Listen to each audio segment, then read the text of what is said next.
Boy dadam Namrat dadam. Avtori Robert Kiyosaki, Sharon Lester. Bu kitobni men butun dunyodagi bolalarning eng muhim o'qituvchilari bo'lgan ota-onalarga bag'ishlayman.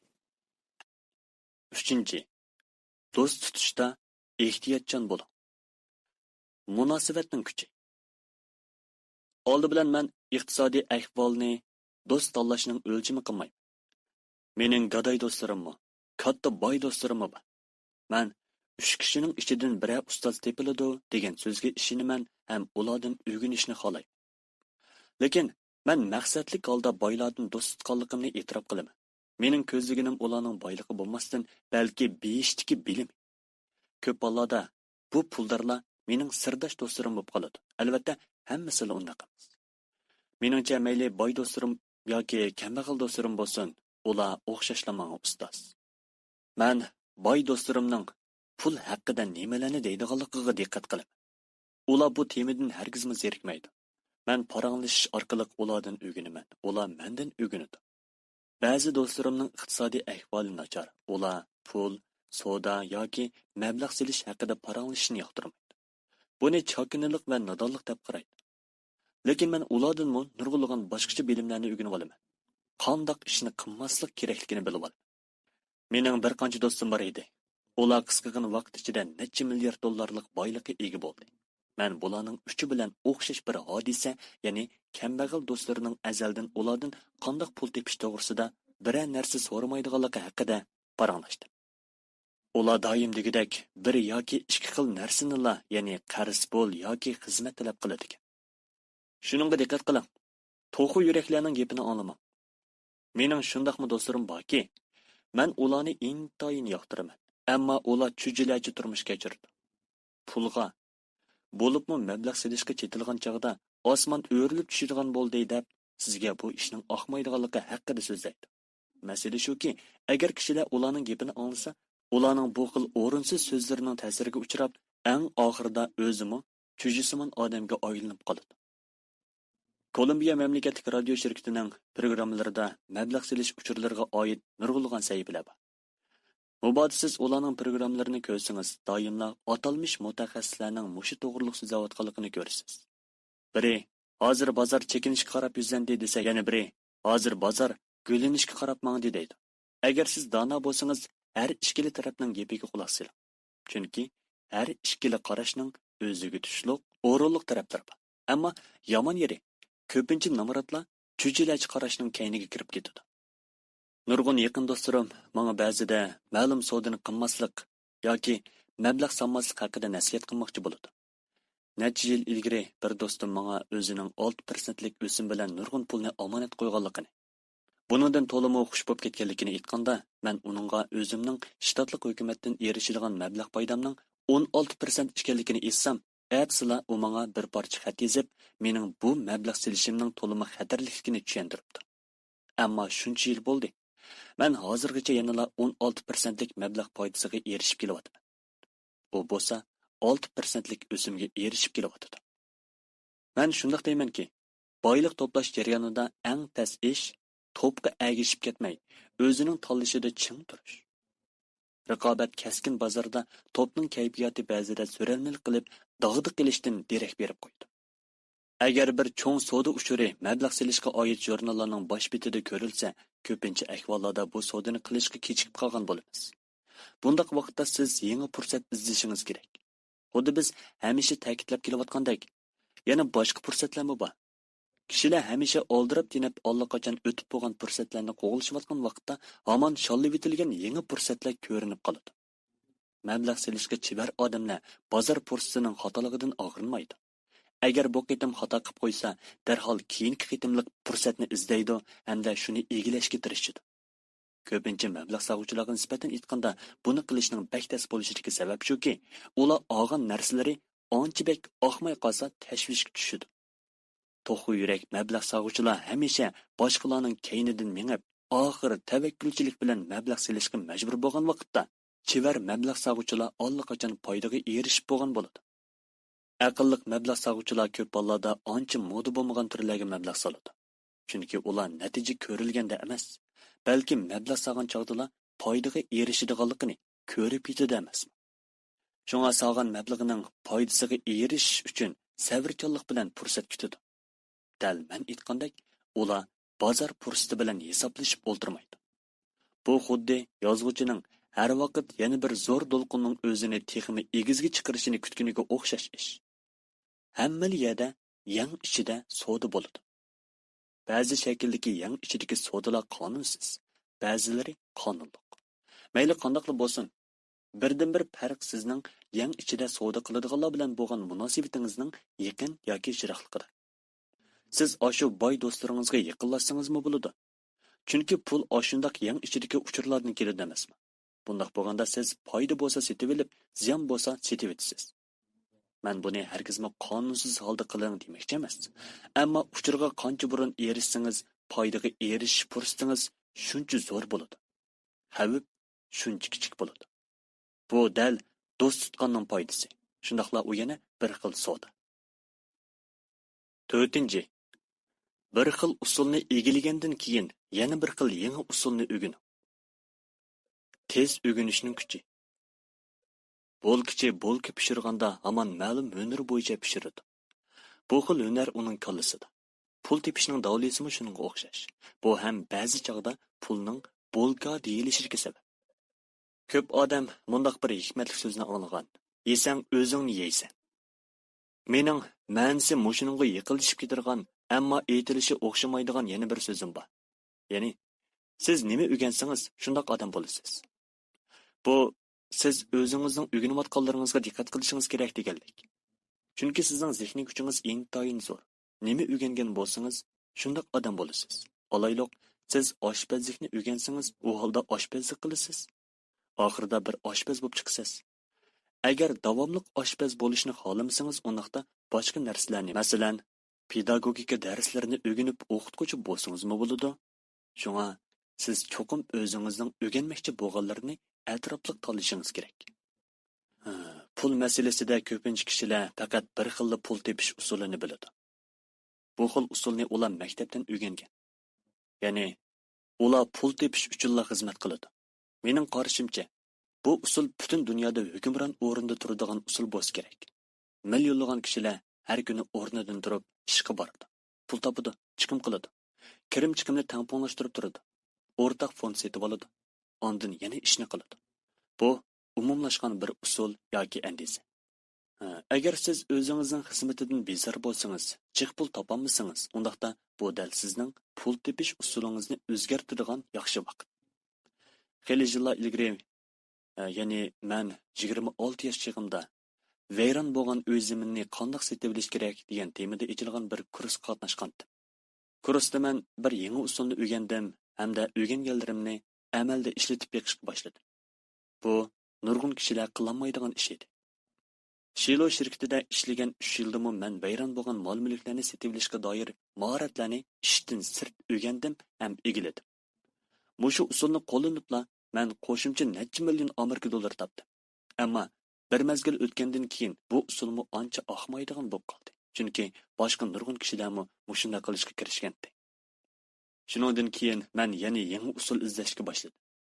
O'zim qatnashgan nurg'un qisqa muddatli kurslarni misol olsam, u yerlarda o'rganganlarimni bevosita ishlatib boqmagan bo'lsam-mu, ammo shu jarayonda yana nurg'un yangi narsalarni o'rganib olgandim.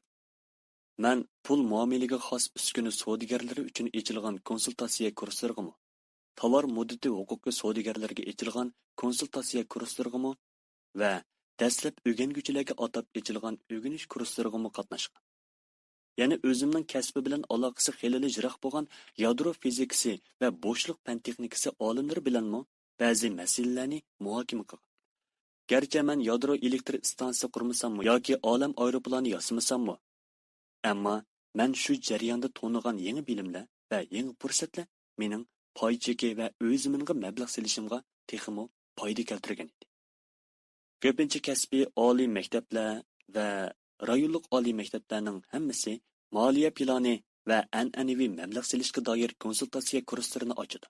Bu ish boshlagan chog'da boradigan intayin yaxshi joy. Men hamisha tez pul topqili bo'ladigan usulni izlayman. Bu dal sharoit ancha farqlanib ketmagan ahvol ostida mening har kuni topadigan pulimning doim nurg'un kishilarning bir umr topgan pulidanmi ko'p bo'lishining sababi. Yana shuni to'liqlab qo'ygim keladi. Bugünkidek mushundaq tez o'zgarayotgan dunyoda sizning bak ko'p narsalarni o'rganib olishingizning hojati yo'q. Chunki siz ularni o'rganib bo'lgan vaqtingizda u narsalarning vaqti o'tgan bo'ladi. Bu yerdagi masala sizning qanchalik darajada tez o'rganganligingizda, ya'ni men oldiri aytib o'tgandekidek, tez sur'atda o'rganish iqtidoringizni hozirlay olgan yoki hozirlayolmaganligingizda. Bu to'limi qimmatli bo'lgan iqtidor. Agar siz pul topmoqchi bo'lsangiz, uningga bir udul yo'l tepish intayin muhim. Pul uchun xizmat qilish insoniyat aqlini bilgandila paydo bo'lgan bir xil usul. Uning allaqachon vaqti o'tdi.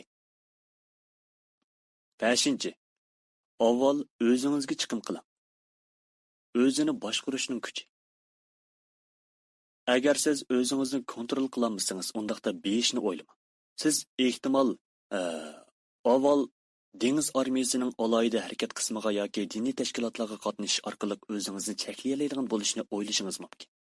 Ammo men ishonamanki, bunda qilishning mablag' solish, pul tepish va pul xarjlashga nisbatan qilcha ahamiyati yo'q. Dal o'zini boshqarish kamchilik bo'lganlikdan ko'pincha lotereya mukofotiga erishguchilar necha million dollar qo'liga kirgandan keyin osonlik vayron bo'lib ketadi. Yana dal mushu sabab tufaylidan kishilar maoshi o'sgandan keyin darholla yangi pikap setib olib yoki sayohat qilib, natijada turmushi maoshi o'sishdan ilgarigidanmi bak namratlashib ketadi. Bu 10 bosqich ichida qaysisining muhim ishkanligiga bir nima demakdas. Ammo bularning ichida 5-bosqichni egillamak eng qiyin. Agar u sizning odatlanib qolgan ishingiz bo'lmasa, men qarziga bo'lsa shunday aytamanki, o'zini boshqarish yoki boshqarmaslik kishilarning boy, namrat yoki o'tiral deb ayrilishidagi birinchi omil. Oddiy qilib aytganda, o'ziga ancha ishonchisi yo'q, moliya besimlariga bo'lgan sabrchanligi ojiz kishilar mangu boylardan bo'lolmaydi. Dal boy dadam aytgandek, turmush sizni oylantiradi ekan. Buningdagi sabab sizni majburlaganlarning kuchli bo'lganligidan bo'lmasdan, balki o'zingizni kontrol qilish va boshqarishingizning kamchil bo'lganligidir. Ashu irodasi ojiz kishilar ko'p hollarda o'zini boshqarishni nihoyat kuchli kishilar tarafidan qurbon bo'lib ketadi. Men korxonachilarni tarbiyalash kursida doim degidek kishilarga o'zining diqqatini faqat o'zining mahsuloti, mulozimati yoki ishlab chiqarish uskunalariga markazlashtirib olmay, balki boshqarish qobiliyatini joriy qildirishga markazlashtirish kerakligini eskartib kelgan edi. Ish boshlig'ingizda cho'qim hozirlashga tegishli eng muhim mundaq 3 xil boshqarish usuli bor. Birinchi, pulning aylanishini boshqarish. Ikkinchi, odam boshqarish. Uchinchi, o'zingizning vaqtini boshqarish. Meningcha bu 3 turlik boshqarish iqtidori faqat korxonalarga mos kelib qolmay, balki har qanday ishga mos keladi. Masalan, o'zingizning kundalik turmushini o'g'irlashtirish yoki oila, korxona, xayr-saxovat tashkilotlari, shahar va davlatni boshqarish degandek. O'zini boshqarish ro'yi yuqorida aytilgan har qanday bir iqtidorni kuchaytiradi. Men avval o'zingizga chiqim qiling degan bu gapga intayin ahamiyat beraman. Avval o'zingizga chiqim qiling degan bu so'z George Clauson yozgan Babilondagi eng boy kishilar degan kitobdan kelib chiqqan. Bu kitob necha million parcha sotilgan bo'lib, necha million odam bu gapning ta'siriga uchrab, yili ham bu gapga rioya qilib kelmoqda. Men moliya bilimlari kishilarni raqam va raqam bilan bog'lanishliq bo'lgan ishlarni bilalaydigan qiladiganligini aytib o'tgandim. Men bir odamning kirim chiqim hisoboti va mol-mulk qarz jadvaliga qarabla, uning avval o'zingizga chiqim qiling degan gapni amalda qo'llangan yoki qo'llanmaganligini nihoyat osonlik ko'rib yetalayman. Men o'ng'igandan bir ko'rgan a'lo. Biz yana bir qatim avval o'ziga chiqim qilishga amal qiladigan va avval boshqalarga chiqim qilishga amal qiladigan ikki xil kishilarning moliya ma'lumot jadvalidagi farqlarni selishtirib boqaylik. Avval o'ziga chiqim qiladiganlar. Xo'sh, xizmat kirimga bordi. Kirimdan chiqim. Chiqimning ichida bosh, ijara, yemeklik. Endi bu oylanib berib, mulk, omonat, mablag' silishga. U yana oylanib berib, kirimga. Mana bu shunday sxema. Endi bu ikki sxemani tahlil qilib, siz ulardan ba'zi farqlarni tepib chiqa olamsiz, chiqamamsiz. Albatta, siz avval cho'qim mablag'ning oylanishining ma'nosini bilib olishingiz kerak. U iqtisodga doir mazmunlarni bildiradi. Ko'pincha kishilar raqamning o'zini ko'rib, raqam aks ettirgan iqtisodiy mazmunlarga sal qaraydi. Agar siz haqiqatan mablag' aylanishining kuchini bilishga boshlagan bo'lsangiz, undaqda nihoyat osonla ikkinchi sxemadagi masalalarni bayqay olasiz. Shundaqla yana nima uchun 90% dan ortiq odamlarning bir umr jafoliq ishlab, umrining oxirida yana davomli ishlashga qurbati yetmay qolganda, hukumatning qo'llashiga, olayliq ijtimoiy kafolatga tayinishga majbur bo'ladiganligini tushuna olasiz. Birinchi sxema avval o'ziga chiqim qilishni tanlagan kishilarning tipik harakat shaklini aks ettirib berdi. Ular har oyda chiqim qilishdan ilgari hamisha avval pulni o'zining mablag' turlariga ajratadi. Garchi taxminan necha million kishi Klausonning kitobini o'qigan, ham uningda deyilgan avval o'zingizga chiqim qiling degan bu so'zning ma'nosini tushunadigan bo'lsa-mu, ammo real turmushda ular yanada eng oxirida o'ziga chiqim qiladi. Mushu paytda ehtimol avval o'ziga chiqim qilishga faqatli ishonmaydigan ashu kishilar yana vaqtida qarz to'lab turadigan barliq mas'uliyatchan kishilar meni masxir qilishi mumkin. Amaliyotda men hargizmi kishilarga mas'uliyatchan bo'lmanglar va qarz to'lamanglar demoqchi emas. Faqatla ashu kitobda deyilgandek avval o'zingizga chiqim qilinglar demoqchi. Yuqoridagi sxema dal mushu xil to'g'ri usulning moliya jihatda aks etishi. Hamda tövəndəki sxema bo'lsa, buningga o'xshamaydi.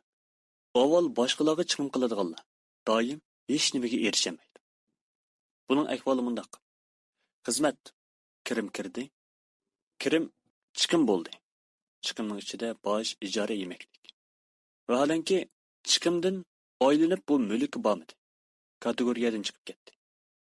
Xo'sh, mening va ayolimning nurg'ulg'an hisobotchilari, buxgalterlik va bankirlar bizning avval o'ziga chiqim qilishga tutgan pozitsiyamizdan intayin shubhalanadi. Buning sababi shuki, bu moliya mutaxassislarimi amaliy turmushda boshqa kishilarga o'xshash eng oxirida ondan o'ziga chiqim qiladi emas. Avval boshqalarga chiqim qiladi bular. Ilgari xeyli mazgil turli sabablar vajidan mening mablag'imning oylanishi qarzga dol bo'laligidek darajadan tuvan bo'lgandi. Ammo men yanada avval o'zimga chiqim qilib, oldi bilan o'zimning shaxsiy mablag' turlarimning ehtiyojini qondirdim. Buningdan buxgalterim bilan hisobotchim to'limi hayron qilib, ular sizdan qarz so'ylab keladi. Voy sizni turmaga tashlaydi. Bunda qilsangiz inovatingizdan ayrilib qolasiz. Ular tokni uzib etadi deyishdi. Lekin men yanada oldi bilan o'zimga chiqim qilyapman. Siz ehtimol nima uchun deb so'rashingiz mumkin. Buning javobi Babilondagi eng boy kishilar degan kitobda qayd qilingan hamma narsada o'zini boshqarishning kuchi bilan irodaning kuchida, oddiy qilib aytganda, jur'atlik bo'lishdi. Men boy dadamga ishlagan birinchi oyda u menga ko'p qism kishilarning tashqi besimni qanday qabul qiladiganligini tonitib qo'ygan edi. Biroq qarz egisi sizga qarzni to'lab eting deb telefon uraversa, siz cho'qim avval o'zingizga chiqim qilmay uningga chiqim qilasiz. O'zimin vakolatching sizga davomli ishlang. Hukumat o'ylaringizdan oladigan bojni kamaytib berdi desa, siz uning gapiga ishonib qolasiz. Bu kitobning haqiqiy maqsadi dal sizga yuraklik bilan iqimga agishib ketmagandilar. Ondan beg'ili bo'ladiganligini bildirish. Siz ehtimol hargizmi bir ojiz odam bo'lmasligingiz mumkin. Ammo pulga kelganda nurg'un odam yuraksiz keladi. Men mas'uliyatsiz bo'lishni tashabbus qilmoqchi emas. Mening ko'p kredit qarzim va iste'mol qarzim bo'lmasligining sababi shuki, men oldi bilan o'zimga chiqim qilishni o'ylayman. Men shuning uchun kirimimni ozaytamanki, xuddi ba'zilaringlar ko'rgan Boylarning siri degan sin olg'u filmidagidek, hukumatning mendan bak ko'p ep ketishini xohlamayman. Ammo men balkim Nevadadagi korxona orqali o'z mablag' turlarimdan kirimga erishishim mumkin. Chunki agar men pul uchun xizmat qilsam, u holda hukumat kirimimning xeyli bir qismini ep ketadi. Men qarzlarni eng oxirida to'layman. Ammo yetarlik moliya savdosiga tayinib, moliya qiyinchiligi mazgilidan o'tib olaman. Men qarz iste'molni yaxshi ko'rmayman. Mening qarzim xeyli zo'r sondagi kishilarnikidan ko'p. Ammo uni to'lamayman. Uni to'laydigan odamlarim bor. Birinchi prinsipim avval o'ziga chiqim qilish. Bu hargizmi sizni qarzga potirib qo'ymaydi. Men qarzlarni eng oxirida to'layman.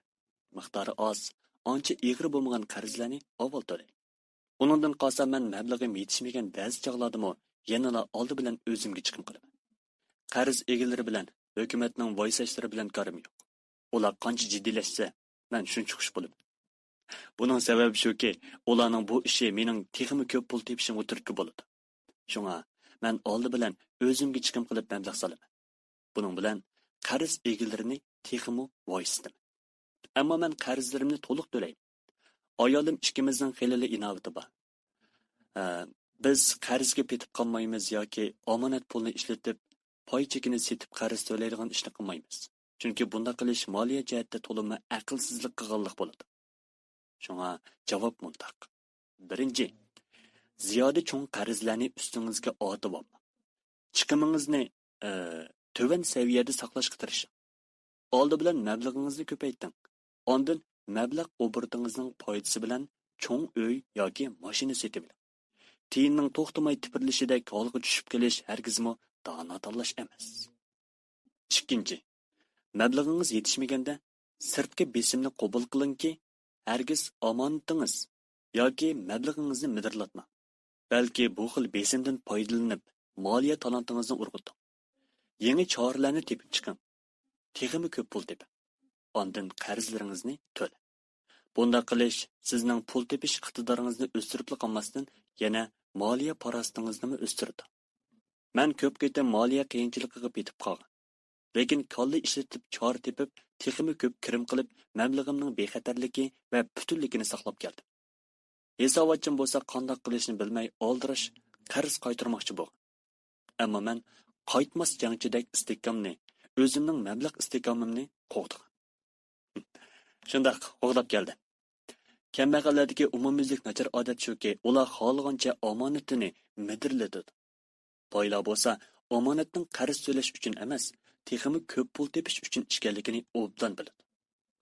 Men bu gapning quloqqa yoqmaydiganligini bilaman, lekin xuddi men aytgandek, agar irodangiz mustahkam bo'lmasa, mayli qanday bo'lishidan qat'iy nazar, siz falak choqiga agishib cho'kilaverasiz. Navoda siz moliya besimini yoqtirmasangiz, o'zingizga muvofiq keladigan bir usulni, olayliq chiqimni azaytish, pulni bankaga qo'yish, normal saviyadan echib ketgan tafovut beji to'lash, bexatar o'rtaq fond setib olishdek odatdagi kishilar qo'llanadigan usulni tanlang. Lekin bunda qilish avval o'ziga chiqim qilish prinsipiga qilib. Bu prinsip kishilarni o'z-o'zini qurbon qilish va moliyani qisishga undamaydi. Hammadan avval o'ziga chiqim qilib, orqadan osh qilishdanmi derak bermaydi. Turmush cho'qim xushal-xuramliqda o'tish kerak. Agar siz o'zingizning moliya talantini urg'uta olsangiz, undaqda kishilik turmushda nurg'un yaxshi narsalarga erishish fursatingiz bo'ladi. Beyish hargizmi ozoda turmushni qurbon qilish badaliga qarz to'lash emas. Mana bu dal moliya savdosidir.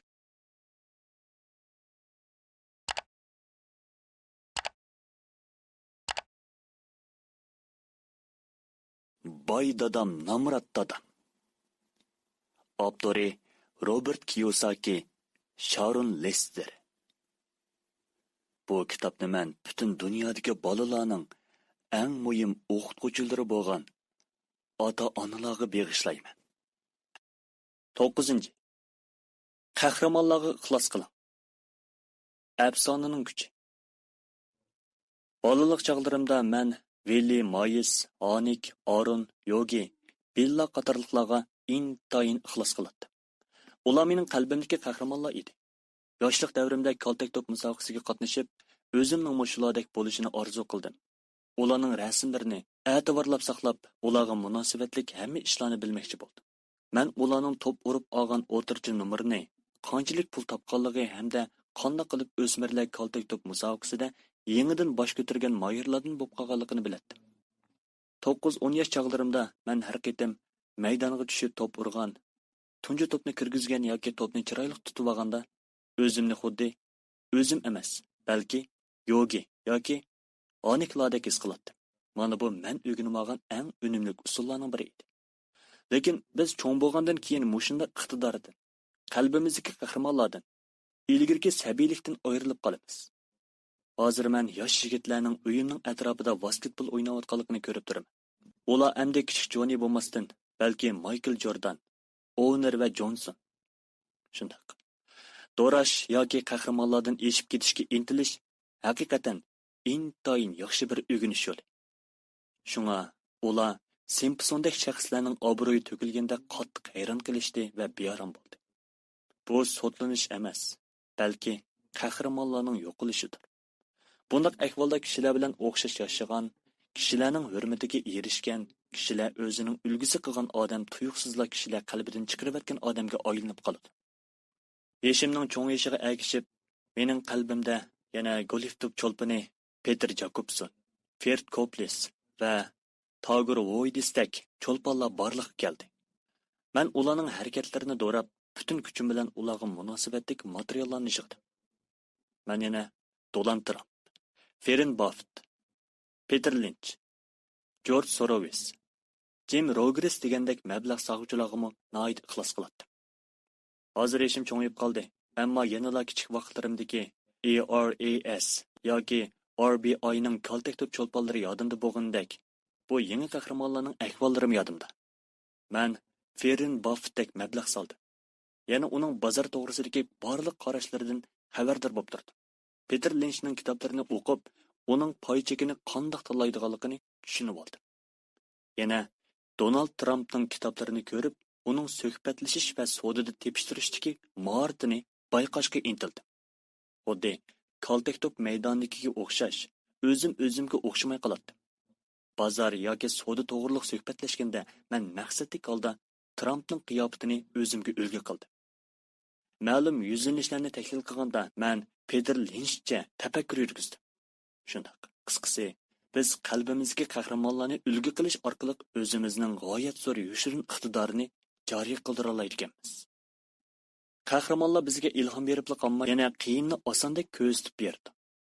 Dal mushundaq bo'lg'achqa, biz qahramonlardan ilhomlanib, oshulardek bo'lishga tirishimiz. Agar ular qila olsa, biz ham qila olamiz. Mablag' selish masalasida nurg'un kishilar hamisha intayin qiynalgandek bo'ladi.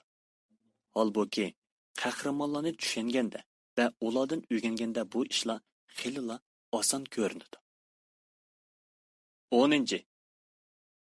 Avval berib, keyin ilm. Berishning kuchi. Mening har 2 dadam o'qituvchi. Boy dadam menga umrlik bir tajribani, ya'ni xolis xayr-saxovat qilishning zarurligini o'rgatdi. A'lo tarbiya ko'rgan dadam to'limi ko'p vaqt sarf qilib, keng doirada bilim olgan bo'lsa-mu, hech qanday xayr-saxovat qilmadi. U doim ortiq pulim bo'lsa-la, boshqalarga saxovat qilaman deydi. Ammo ishonadigan puli intayin oz edi. Boy dadam ham pul berdi, ham bilim berdi. U jamiyatga to'hfa qo'shish kerakligiga qat'iy ishonadi. U hamisha sen erishiman deydigansan, oldi bilan berishing kerak deydi. U puldan qisilgan chog'lardimi, yanala cherkov yoki o'zi qo'llayotgan xayr-saxovat organlariga pul iona qilib turadi. Agar men sizga bir tafakkur usulini taqdim qila oladigan bo'lsam, bu tafakkur usuli mana bundoq. Siz qo'lingiz qisqa yoki muhtoj bo'lgan chog'ingizda oldi bilan berishni o'ylang. Avval bergandala ondan kelgusida erishgir bo'ladi. Mayli pul, tabassum, muhabbat yoki do'stlik bo'lsin, hammasi shundoq. Men kishilarning mushunda qilishni doim eng oxirga qo'yib olganligini bilaman. Amaliyat isbotladiki, bunda qilish menga nisbatan to'liq foydali. Men o'zaro naf yetkazish prinsipining to'g'riligiga ishonaman. O'zim erishmoqchi bo'lgan narsaga narxi bo'yicha haq to'layman. Men pulga muhtoj bo'lganligim uchun boshqalarga pul berman. Ondan yana bu pulni hasilab qaytarib olaman. Men setishni o'ylaganligim uchun boshqalarning narsalarini setishga yordamlashaman. Bundaq bo'lganda menmi sotolay? Men to'xtam tuzib savdo qilishga muhtoj bo'lganligim uchun kuchimning yetishicha boshqalarning to'xtam tuzishiga yordam beraman. Bundaq bo'lganda o'zim erishmoqchi bo'lgan to'xtamni qo'limga keladi. Xeyli yillar ilgari men mundaq bir hikmatli so'zni anglagandim. Tangri hech narsaga muhtoj emas. Ammo kishilar badal berishga muhtoj. Shundoq. Boy dadam doim namratlar boylarga qaraganda texmi oshkuz keladi deydi. Ham tushundirib, agar bir odam boy bo'lsa, undaqda u boshqalarga erishmoqchi bo'lgan narsalarni beralaydi deydi. Bugungi qadar o'zimning biror narsaga, olayliq pul yoki yordamga muhtoj ekanligimni his qilganimda, o'zimning zodi nimaga muhtoj ekanligimni to'liq o'ylab ko'rib, ondan oldi bilan shuning uchun badal to'lab keldim, ham to'lagan badalga loyiq erishibmi keldim. Bu menga mundaq bir hikoyani eslatadi. O'tin yedib olgan bir odam qahirdan sovuq bir kechada o'tini qonmay o'chib qolgan bir o'choqni cho'qchilab turib, "Menga qachon issiqlik bersang, men shu chog'da senga o'tin solaman" debdi. Kengri qilib essaq, pul, muhabbat, baxt, setish hamda to'xtam qatorliq ishlarga chetilganda, kishilar cho'qim avval o'zi ehtiyojli narsa uchun badal to'lishi kerak. Ondan hassilab erishalaydi.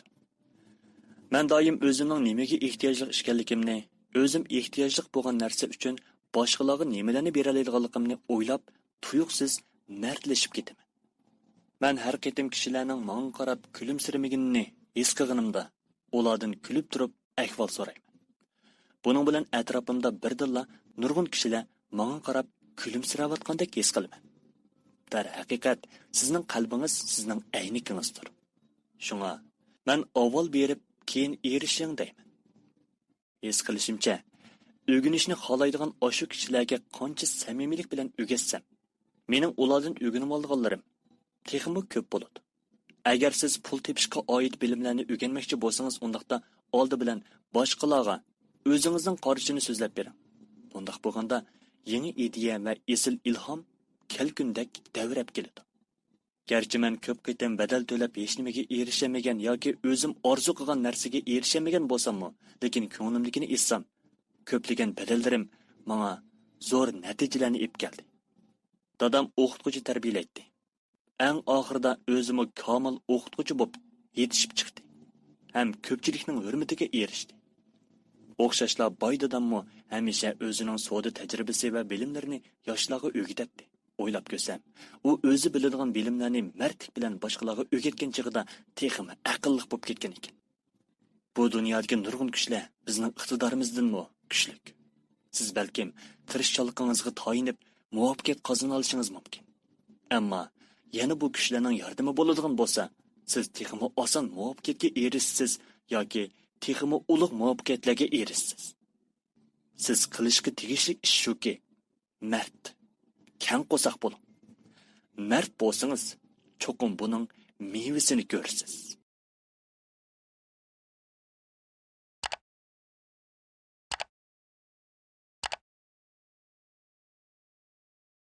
Boy dadam, Namrat dadam. Avtori Robert Kiyosaki, Sharon Lester. Bu kitobni men butun dunyodagi bolalarning eng muhim o'qituvchilari bo'lgan ota-onalarga bag'ishlayman. 6. Vakolatchingizga obdan haq bering. Yaxshi taklifning kuchi. Men doim kishilarning uyining oldiga bir taxtay isib, bu uy setiladi, uy egasi bilan bevos so'zlashing, vosita kerak qilinmaydi deb yezib qo'yganini ko'rib turaman. Yoki bugun televizorda ko'rganimdek vositalar qo'ygan bahodan tuvanrik so'rang degandek gaplarni anglab turaman. Boy dadam menga mushundaq kishilarning aksicha usul qo'llanishini o'rgatdi. U kasb ahllariga yuqori haq berishda ching turadi. Men ham mushu tadbirni qo'llanaman. Mening yuqori haq bilan yollab olgan advokat, buxgalter, o'zimin paychiki vakolatchilarim bor. Men nimishqa bunda qilaman? Men shunda qaraymanki, agar ular haqiqatan kasb ahli bo'lsa, undaqda ularning mulozimati sizga boylik ato qiladi. Yana kelib, ularning yaratgan boyligi qancha ko'p bo'lsa, mening pulimmi shuncha ko'payadi. Biz uchur davrida yashayapmiz. Uchur bebahodir. Yaxshi vositachi sizni uchur bilan ta'minlashi, shuning bilan birga yana vaqt chiqarib sizni mi tarbiyalash kerak. Mening bir qancha vositachim mening mushunda qilishimni xohlaydi. Ba'zilar mening pulim yo'q yoki pulim intoyin oz chog'dimi menga ta'lim bergan. Shunga men hozirga qadar ularni ishlatib kelyapman. Mening vositachilarimga beradigan pulim mening ular ta'minlagan uchur bilan topgan pulimga selishtirganda bakli oz. Men uymilik vositachilarim yoki paychiki vositachilarimning ko'plab pul tepishidan xush bo'laman. Chunki bu ham mening noit ko'p pul topganligimdan derak berdi. Bir yaxshi vositachi kishiga pul tepib berib qolmasdan yana vaqt tejab berdi. Bundaq bo'lganda men $9,000 bir parcha bo'sh yer setib olib, orqadan uni darholla $25,000 baho bilan qo'ldan chiqarib etgan chaqimda, men yana nihoyat tezla oliy markalik pikapdan birini setib olaman. Vositachilar mening bozordagi ko'zim ham qo'lig'im. Ular menga vakolatan kun bo'yi inchkilik bilan bozorni kuzatib turdi. Bu chog'da men golf top o'ynayman. Bundan boshqa uyni bevosita o'zi sotquchilarmi uylarining bahosini mo'ljallayolmaydi. Mushundaq turib, ular nima uchun ozroq pul xarjlab bu orqali vaqtni tejab, texmi ko'p pul tepishga urinmaydi deyman.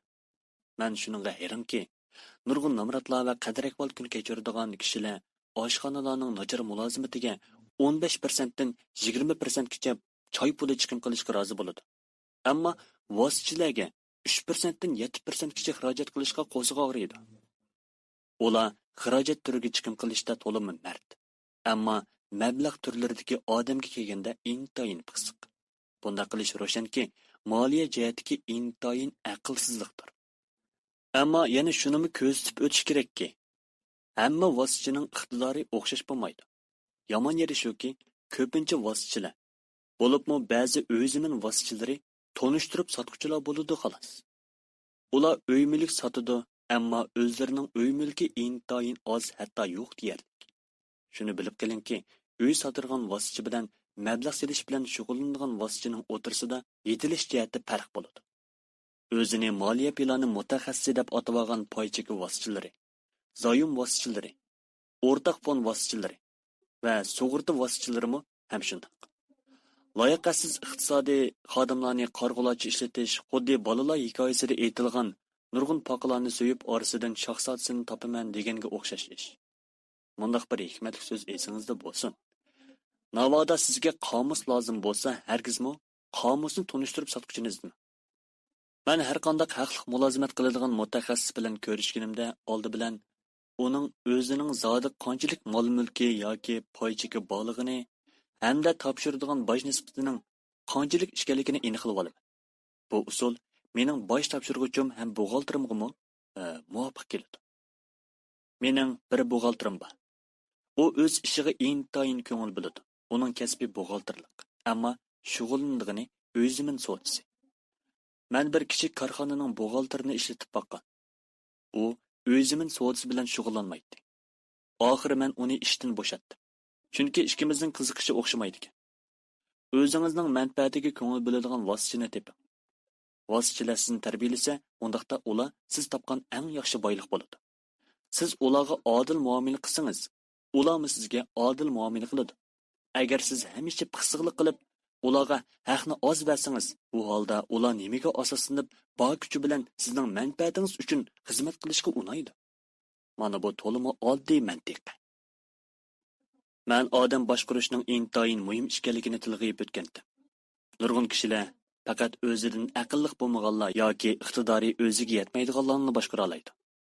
Nurg'ulg'an o'tir qatlamdagi boshqaruvchilarning o'sanmay bir izda to'xtab kelishining sababi shuki, ular faqat o'rni o'zidan tuvan bo'lganlar bilan xizmat qilishni biladi. O'rni o'zidan yuqori bo'lganlar bilan xizmat qilishga moyil emas. Haqiqiy iqtidor ma'lum texnika sohasida o'zidan aqlli bo'lganlarni boshqara oladigan ham ularga obdan haq bera oladigan bo'lishdi. Mana bu shirkatlarda maslahatchilar komiteti bo'lishning sababi. Sizningmi mushundaq maslahatchilaringiz bo'lish kerak. Bu sizning moliya farosatingizga kiradi. 7. Shaxsiyatsiz indian bo'ling. Shaxsiyatsizlikning kuchi. Tunji turkum oqtalik ko'chmanlar Amerika qit'asiga borganda, indianlarning madaniyat odatiga intayin hayron qolgan ham ko'namagan. Masalan, indianlar bir oqtalikning to'ngib ketganligini ko'rib, uningga bir jung adyal bergan. Oqtalik buni menga berilgan sovg'a deb xato tushunib qolgan. Oxirida indian adyalni qaytarib olmoqchi bo'lganda, oqtalik buningdan ranjigan. Indianlar oqtalik ko'chmanlarning adyalni qaytarib berish niyatining yo'qligini bilgandan keyin intayin umidsizlangan. Mana bu shaxsiyatsiz indian degan so'zning kelib chiqish sababi bo'lib, madaniyat jihatiga bir xil xato tushunchaga vakillik qiladi.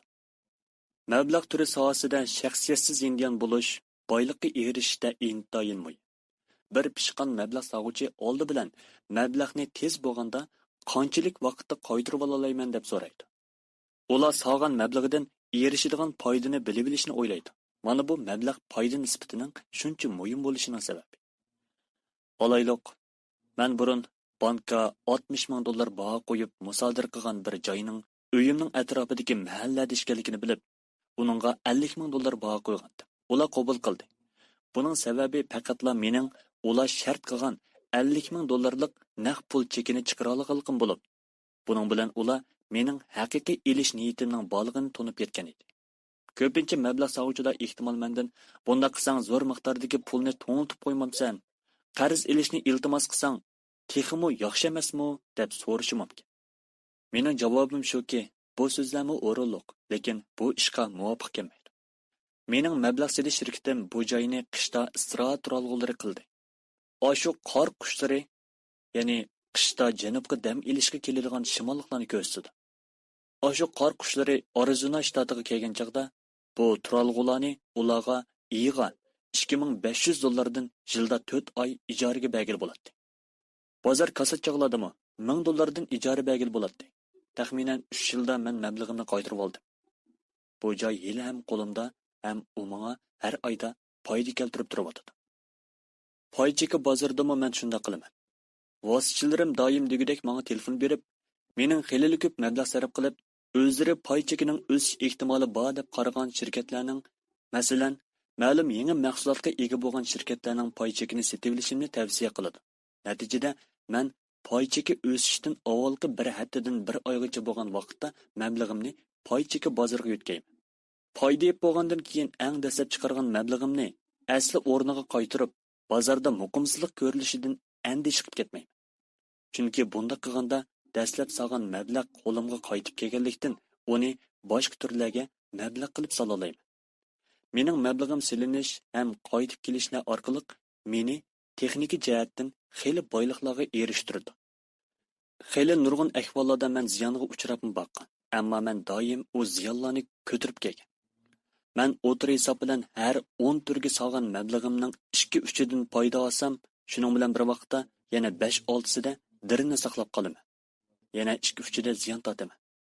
Ammo men o'zim tortirgan ziyonni o'sha vaqtdagi mablag'im yorib beradigan doirada tizginlab qolalayman. O'sha tavakkulchilikdan bezar kishilar pullarini bankaga qo'yadi. Jiroqni ko'zda tutganda omonat pulning bo'g'ini bo'lmaganidan yaxshi. Ammo bunday qilganda intayin uzoq vaqtlar ondan mablag'ni qaytarib olg'ili bo'ladi. Ya'ni kelib, ko'pincha ahvolda siz ba'zi narsalarga badalsiz erishamaysiz.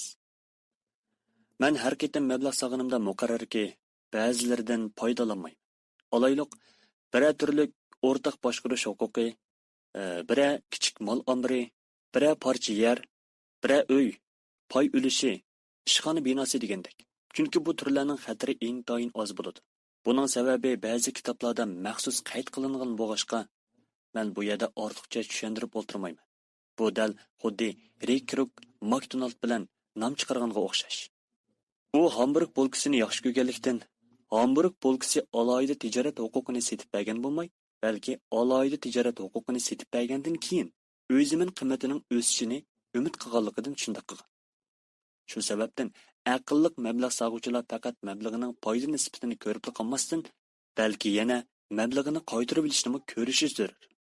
Shunday bo'lganda sizning erishgan boyligingiz bekorga kelgan bilan baravar bo'ladi. Bu moliya parasitidir.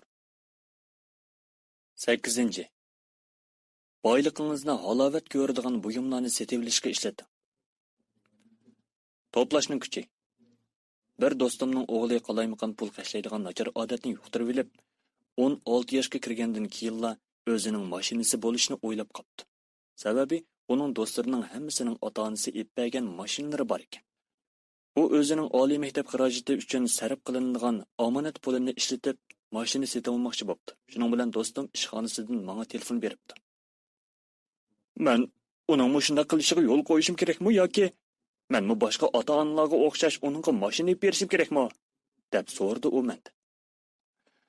Yaqinni ko'zda tutganda bunday qilish ehtimol sening ro'yi besimingni ozaytirishi mumkin. Ammo shiroqni ko'zda tutganda bunday qilish orqali balonga nimani o'rgatgan bo'lasan? Ha? Sen uning mushundoq mashina bo'lsin degan orzusidan foydalanib, uni bir narsa o'rganishga rag'batlantira olamsan, dedim men javoban. Shuning bilan do'stimning pallada ko'ngli yo'rgandek bo'lib, oldirabla uyiga qaytdi. 2 oydan keyin men bu do'stimni yana uchratib kelib, uningdan so'radim. "Hay, o'g'ling mashina oldimi?" "Yo'q, olmadi. Ammo men uningga 3000 dollar berib, mashina ishlasa bo'ladiganligini, lekin o'zining oliy maktabda o'qiydigan puliga tegmasligini aytdim." "Oy, bu sen qaltis mardlik qilibsan-ku, ha?" dedim. "Undaqmi emas. Men faqat bu pullar bilan uningga tushlik soldim. Men sening taklifingni qabul qilib, uning mushundoq mashinam bosgan deydigan kuchlik orzusidan foydalanib, ba'zi narsalarni o'rganib olishiga turtki bo'ldim." "Ha? Shundoqmi? Churiking nima bo'ldi emsa?" "Oldi bilan sening naq pulning aylanishi degan o'yinini o'ynadik. Ondan qanday qilganda pulni joyida ishlatkili bo'ladi degan masalani ko'rdigan holda nihoyatda uzoq paranglashdik degina. Ondan keyin men uningga Wall-Street ko'chasi gazetining bir parcha zakaz solinni berdim. Ham Poychiki bozorga oid kitoblarni ib berdim." "Yaxshi-ku. Ondan qanday qilding?" "Ondan uningga bu 3000 dollarning uningki bo'lganligini, ammo uning bu pulning o'ziga mashina olmay, o'ziga bevosita yoki Poychiki vositasi orqali Poychiki ib setib, qachon mushu 3000 dollari 6000 dollarga ko'payganda ondan o'zi topgan 3000 dollarga mashina ilishni, men bergan 3000 dollarni o'zining oliy maktab xarajiga ishlatishni aytdim." Barakalloh, og'ayna. Yaxshi qilibsan. Degina, uning natijasi qanday bo'ldi?" deb so'radim. "Dastlabda uning omadi keldi, ammo bir necha kundan keyin topgan pulidan ayrilib qoldi. Lekin mashining bilan u bu ishga to'liq qiziqib qoldi. U 2000 dollar ziyon tortgani bilan havasi texmi kuchaydi degina. Men eptagan kitoblarni o'qib bo'pli qolmay, yana texi kutubxonaga berib, texmi bek kitob o'qiydigan bo'ldi. Hatto osh tomoqni unutib, Wall-Street ko'chasi gazetini o'qiydigan, Poychiki bozor ko'rsatkichlarga intayin ko'ngil bo'ladigan, ilgirkidek muzika anglashning o'rniga Kolumbiya mamlakatlik radio shirkatining programmalarini ko'radigan bo'ldi. Hozir uning faqat 1000 dollarlik qoldi. Ammo u havasi va o'rganishiga beshchilab kirib ketdi. U bu puldan ayrilib qolsa, o'zining mashina ololmay 2 yildak piyoda mang'anganligini obdan biladi. Ammo qarsam, uning o'yi buningda emasdek. U hozir mashina elishga ancha qiziqmaydigan bo'lib qopti. Chunki u buningdan bek kishini qiziqtiradigan ishning borligini bayqagan gapda. Mundaqda. Tushundim. Mubodo u hamma pulidan ayrilib qolsa qanday qilasan? Dedim. Qiyinchilik yo'liqqanda uni yengish kerak. Men uning hozir hamma narsadan ayrilib qolishiga rozimanki, bizning yeshimizga borganda tavakkulchilik qilib, hammadan ayrilib qolishini xohlamayman. Yana kelib, men bu pulning uni tarbiyalashga sarf qilgan pullarim ichidagi eng unumli pul bo'lishini, uning o'rta maktabda o'rgangan bilimlarining uningga umr bo'yi asketishini o'ylayman. Qarasam, uningda pulning foydasi va kuchiga nisbatan yangicha hurmat paydo bo'lgandek turadi. Meningcha u hamda badxarjlik qilib, pulni buzib chashmaydi. Shundaq. Bu ashu og'aynamning o'g'li haqida menga deganlar. Men avval o'zingizga chiqim qiling degan qismda agar bir odamning o'zini boshqarish iqtidori bo'lmasa, eng yaxshisi beyishni xiyol qilmasligini aytib o'tgandim. Chunki nazariya jihatdan aytganda, bir turlik mablag'ning naqd pulga aylanish jarayoni intayin oson, lekin naqd pulni tutib turishda kuchlik irodaga kelmak to'limadas. Turlik tashqi omillarning eziq turishi tufayli bugungi iste'mol dunyosida pulni buzib chashmoq nihoyatda oson bo'lib ketdi. Chunki iroda ojiz bo'lsa, pul to'salg'usiz chiqib ketaverdi. Mana bu zo'r ko'pchilik odamlarning nomrod ham moliyasida qiyinchilik bo'lishining sababi. Men bu yerda moliya parosatiga munosabatlik son sifrlarni misol keltirmoqchiman. Bu misaldagi pulni tutib turish iqtidori pul orqali pul tepish iqtidoridir. Mubodo biz yil beshida 100 odamning har biriga 10,000 dollardan pul bersak, qiyosimcha yil oxiriga borganda tövandagidek ahvollar ko'rilishi mumkin. 80 odamda bir tiyinmi qolmaydi. Ularning nurg'uni degandalar mashina, to'nglatqu, televizor, sin olg'u setib oladi yoki sirtlarga chiqib dam oladi. Shu sababli gaduniga eg'ir qarz ortiladi. 16 odam bu pulni 5% dan 10% kishi ko'paytirdi. 4 odam bu pulni 20,000 dollarga, hatto bir necha million dollarga ko'paytirdi. Xo'sh, Biz maktabda ma'lum iqtidorni o'rganamiz. Shu chog'da biz pul uchun xizmat qila olamiz. Lekin mening qarashimcha, pulni o'zimiz uchun xizmat qildirishni o'rganib olish texmi muhim. Boshqalarga o'xshashla menmo halovat ko'radigan narsalarni yaxshi ko'raman. O'xshamaydigani shuki, ba'zilar qarz elish yo'li bilan halovat ko'radigan narsalarni setib olib, texmi bek olg'a bosolmaydi. Men bir oliy pikap setib olmoqchi bo'lsam, eng oddiy choram bankdan qarz elish bo'lishi mumkin. Ammo men bunda qilmayman. Balki boyligimni qarz turlariga emas, mablag' turlariga to'playman. Mening odatim iste'mol orzuyimning turtkisi ham moliya talantim bilan mablag' selish. Bugungi kunda biz hamisha zehnimizni o'zimizning pul tepishiga qaratmay, balki boshqalardan qarz elish yo'li bilan o'zimiz orzu qilgan narsalarga erishimiz. Bunda qilish yaqinni ko'zda tutganda o'ng'aydek ko'ringan bilan, yiroqni ko'zda tutganda ovorchilik olib keladi. Mayli shaxsga nisbatan bo'lsin yoki davlatga nisbatan bo'lsin, bu bir yomon odat. Shu narsa samingizda bo'lsinki, eng oson ko'ringan yo'l mang'an sari qiyinlashadi. Qiyin ko'ringan yo'l mang'an sari osonlashadi. Siz o'zingiz va yaxshi ko'radigan kishilaringizni qancha burun chiniqtirib, ularni pulning xo'jayinlariga aylantira olsangiz, natijasi shuncha yaxshi bo'ladi. Pul bir tangdoshsiz kuch. Yomon yeri, zo'r ko'pchilik kishilar pulning kuchi orqali o'ziga taqobil turadi. Navoda sizning moliya parastingiz intayin tuvan bo'lsa, pul sizni o'ynatib, qo'lingizdan nihoyatda osonla chiqib ketadi.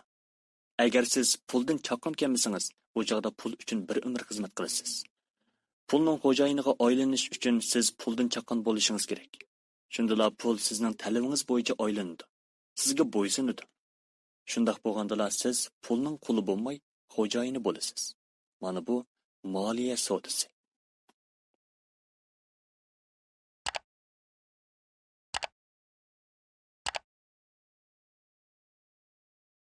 Boy dadam, Namrat dadam. Avtori Robert Kiyosaki, Sharon Lester. Bu kitobni men butun dunyodagi bolalarning eng muhim o'qituvchilari bo'lgan ota-onalarga bag'ishlayman. Siz texmi ko'p narsaga ehtiyojliqmi? Bu yerda qilishga tegishli ba'zi ishlar bor.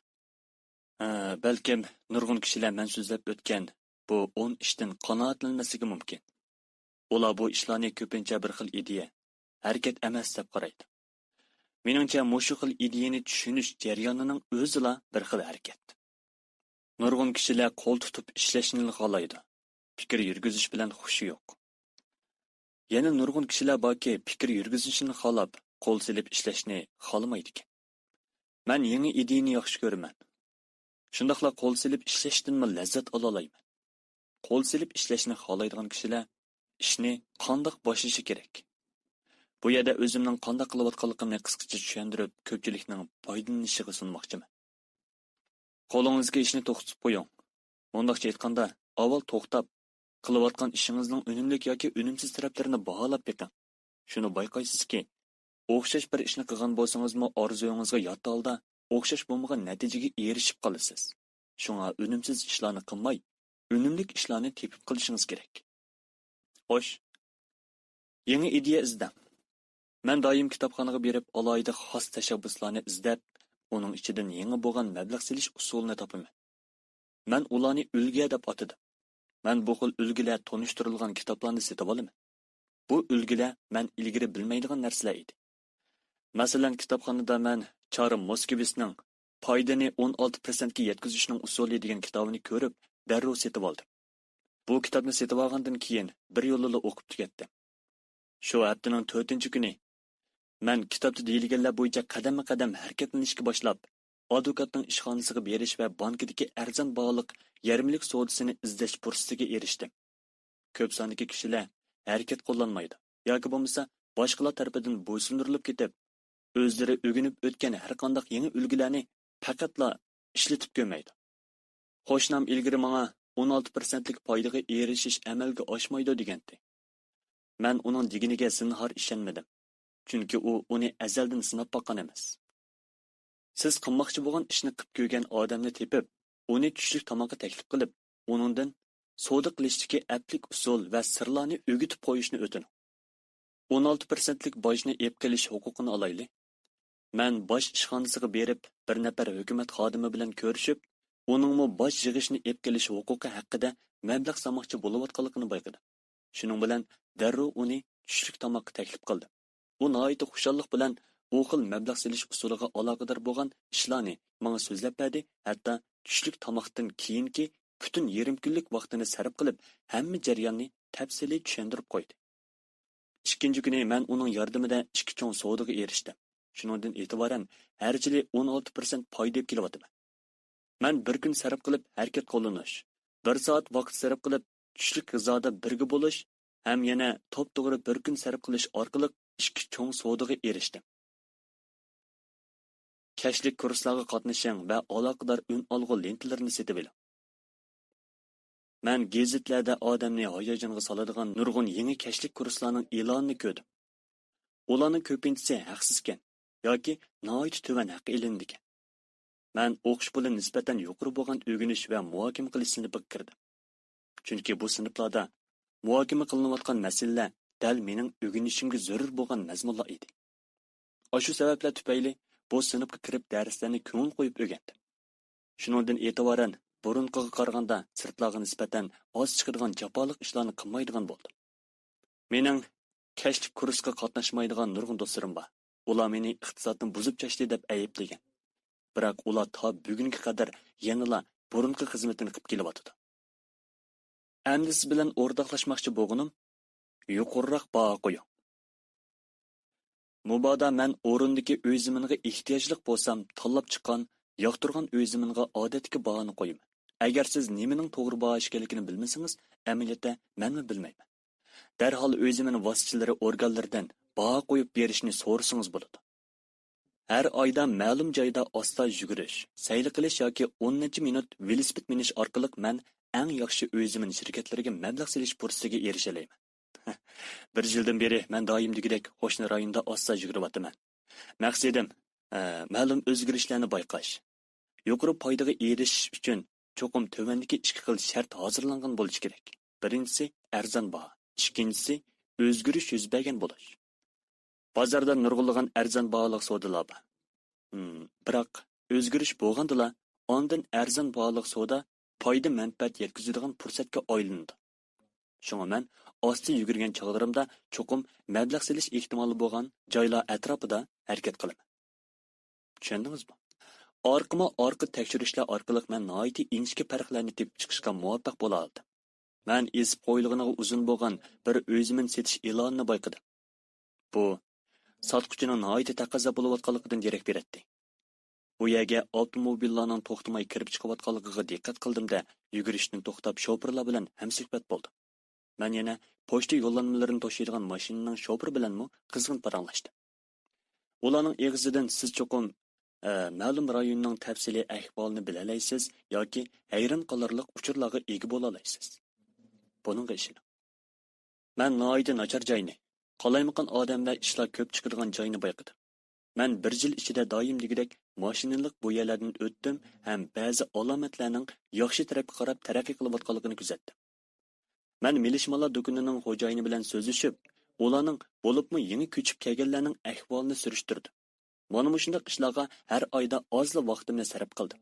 Shuning bilan bir vaqtda o'zimning boshqa ishlarimni, ya'ni badan chiniqtirish, magazinlarga berib, uni buni ko'rish qatorliq ishni o'z joyida qilib keldim.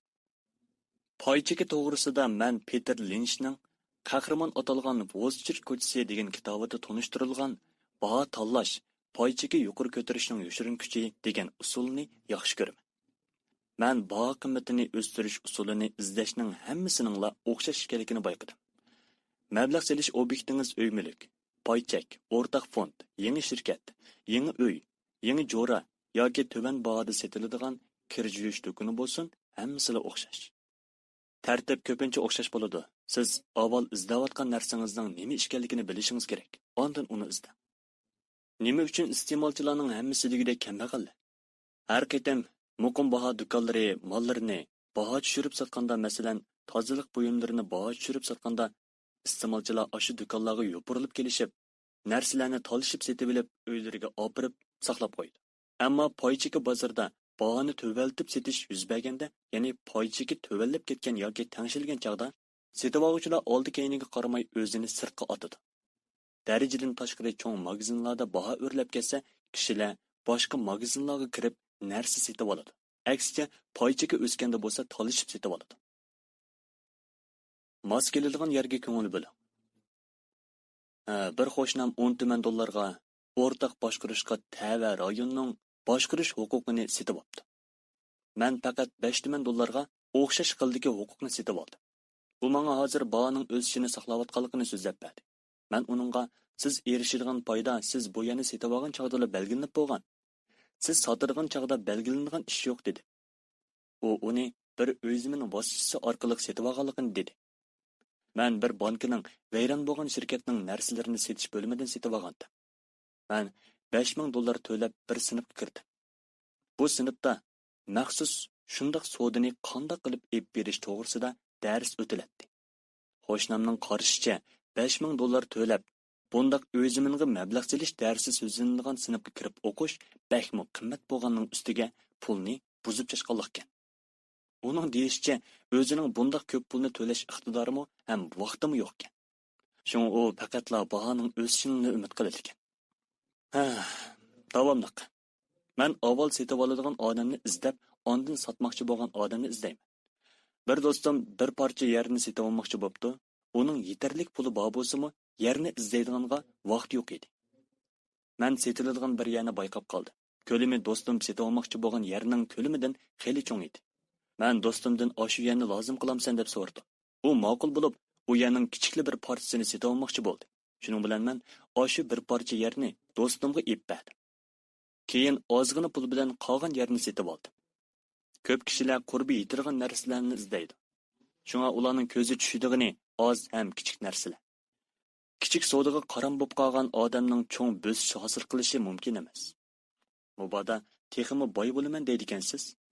Avval texmi cho'ng savdolarni qilishni o'ylashingiz kerak. Milishmal savdogarlari son jihatdan e'tibor qilinishini yoqtiradi. Chunki ko'p sondagi savdogarlar ko'p miqdorda narsa setib oluvchilarni yaxshi ko'radi. Shuning uchun sog'an mablag'ingiz oz bo'lsa-mu, ammo texmi cho'ng savdo qilishni o'ylashib ko'rishingiz kerak. Mening shirkatim kompyuter setib olmoqchi bo'lganda, men ko'p do'stlarimga uqtirish qilib, mubodo sizlar kompyuter setib olmoqchi bo'lsanglar, birlikda setib olaylik dedi. Shuning bilan biz o'xshash bo'lmagan parcha setish nuqtalariga berib, bu cho'ng savdoning baho farqini tekshirib ko'rdik. Chunki biz nihoyat ko'p kompyuter setib olmoqchi bo'lg'achqa, bahoni xilili tushiralaydik. Men paychika savdosidimi ashundoq usulni qo'llanaman. O'tmishni eslash orqali yengini egilash. Barliq cho'ng shirkatlarning hammasila ayni chog'dagi ushshaq shirkatlardan taraqqiy qilgan. Polkovnik Sanders 60 yoshida barliq mol dunyosidan mahrum bo'lgandan keyin hozirgidek boy bo'lib ketgan. Bill Gates 30 yoshga kirmasdilla dunyodagi boy kishilar qatoridan o'rin olgan. Mana bularning hammasi biz o'rganib tadqiq qilishimiz zarur bo'lgan misollardir. Oxirdagisi harakat qiluvchi hamisha harakat qilmaydiganlarni mag'lub qiladi. Xo'sh, yuqorida qayd qilinganlar faqat men o'tmishda qilib o'tgan ishlarning bir qismi xolos. Men buningdan keyin shunday qilaman. Eng muhim gap qilib boqqan bilan qilib beqish.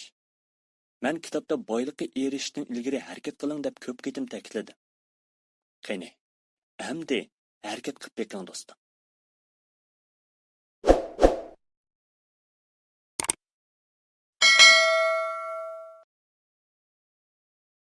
Boy dadam, Namrat dadam.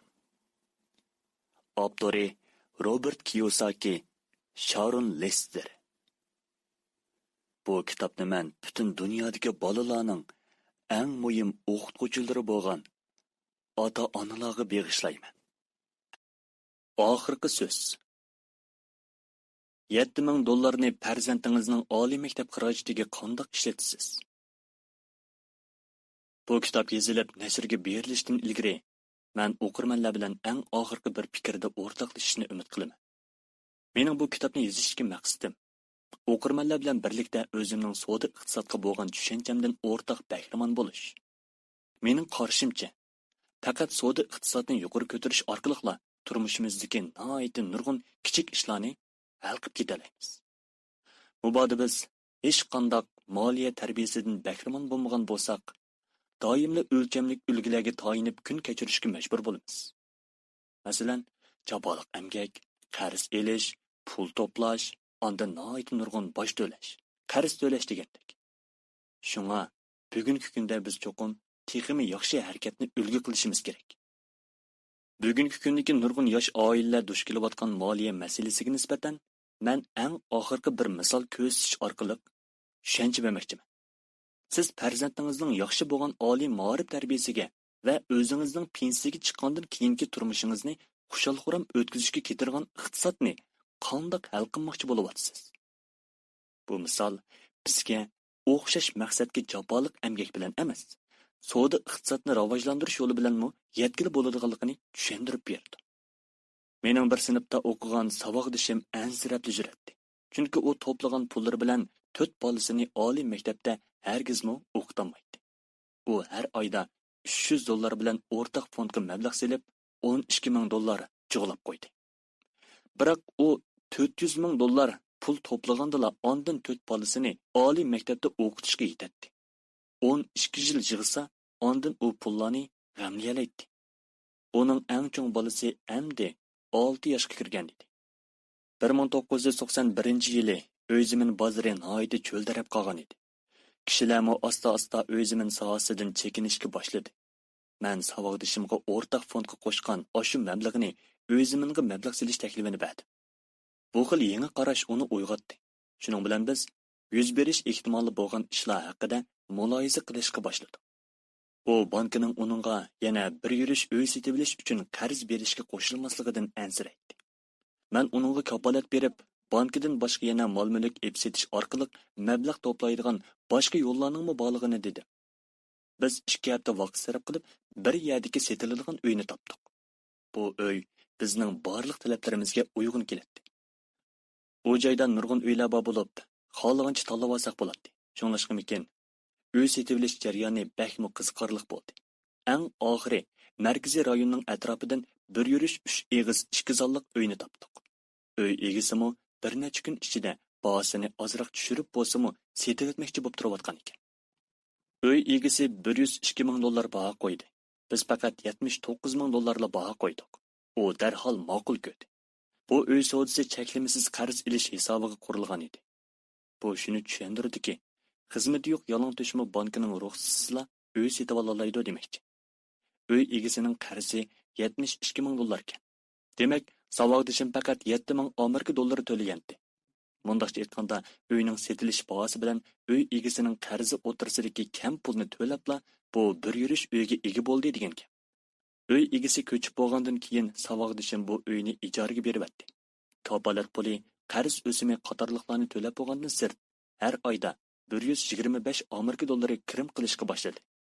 Uning plani 12 yil ichida har oydagi $125 kirimi bilan qarz olgan pulni qaytarish ham tezlik bilan kafolat qarz pulini to'lab etish edi. Biz hisoblab ko'rsak 12 yil ichida kafolat qarz pulining ko'p qismini to'lab bo'g'il bo'ladi ekan. Birinchi bolasi oliy maktabga o'tgan yili har oyda $800 ga ega bo'ladi ekan. Mubodo shu chaqqa borganda ba muvofiq bo'lib, bu uyni setib olsa-mu, yanada loyiqida kirimga ega bo'ladi ekan. 1994-yili o'zimin bozorda yaxshilanish bo'ldi. Uning uyini ijaraga olganlar bir mezgil turgandan keyin bu uyni yoqtirib kelib $156,000 baho qo'yib, bu uyni setib olmoqchi bo'ldi. U yana yenimga kelib, mening qanday qaraydiganligimni so'rab edi. Men darholla uning 1013 bosh kechiktirish usuli bo'yicha bu uylarni setib etishiga qo'shildim. Shuning bilan u tuyuqsizla $800,000 mablag' bilan savdo qilish fursatiga erishdi. Men Texas shtatidagi Austinda turishliq do'stimga telefon berdim. U darhol bu xil bosh kechirim qilingan mablag'ni o'zi tashkillagan milishmal iskolatidan tarkib topgan birodarlar cheklik shirkatiga ishlatmoqchi bo'ldi. Shuning bilan savodishim mablag' selish kirimidan har oyda $1000 tapobat qiladigan ishdan bahramand bo'ldi. U bu pullarni yana oliy maktab o'rtaq fondiga mablag' qilib soldi. Hozir uning sog'an mablag'ining o'sish nisbati shundoq tez bo'layotdi. 1996-yili u kichik tipdagi mol iskolatini setib etdi. U shu qitimliq savdoda taxminan $330,000 kirimga ega bo'lgan edi. Shundan keyin bu mablag' yana boshqa turlarga silinib, har oyda uningga $3,000 kirim ep keldi. Bu kirimlarni u oliy maktab o'rtaq fondga mablag' qilib soldi. U hozir shu 400 ming dollarni nihoyat osonla to'play oladiganligiga qat'iy ishonadi. U dastlab savdo qilgan chog'da faqat 7 ming dollarla bor ekan. U endi kelgusida farzandlariga lozim bo'lgan ma'rif chiqimini to'lab ketalaydi. Shundoq emasmi? Shundaqla fondning mablag'ini o'z shirkatiga selish orqali pensiyaga chiqqandan keyingi turmushini xotirjam o'tkazalaydi. U mana shundaq muvaffaqiyatli mablag' selish strategiyasini qo'llanganlikdan muddatdan burun pensiyaga chiqib o'zi o'ylagan ishlarni qila oldi. Sizning bu kitobni o'qib tugatganligingizga ko'p rahmat aytaman. Men bu kitobning sizga pulning kuch-qudratidan muvofiq foydalanish orqali xizmatingizga foydali qarashlarni olib kelishini umid qilaman. Bugun biz faqat mavjud bo'lib turishimiz uchun bo'lsa-mu, savdo iqtidorimizni yuqori ko'tarishimiz kerak. Faqat xizmat qilish orqali yo'l topaman degan ideya moliya jihatdan pishib yetilmaganlarning ko'z qarashi. Bu hargizmi ularning aqlliq emasligidan darak bermaydi. Ular faqat bu pul tepish ilmini yaxshi o'rganmagan xolos. Pul bir xil ideya. Mabodo siz texmi ko'p pulga erishmoqchi bo'lsangiz, cho'qim ideyangizni o'zgartirishingiz kerak. Quruq qo'lga tayinib savdo qilishni boshlagan har qanday kishi ma'lum bir ideyaning turtkisida kichik savdolarni qilish orqali asta-asta cho'ng ishlarni vujudga keltirgan. Mablag' selishmi shundoq. Dastlabda ozroq pulni mablag' solamiz. Men ko'p odamlarni uchratdim. Ular bir umr vaqtini cho'ng savdo izlashga sarf qiladi yoki uzundan buyon to'plagan barliq pulini ishlatib cho'ng savdo qilmoqchi bo'ladi.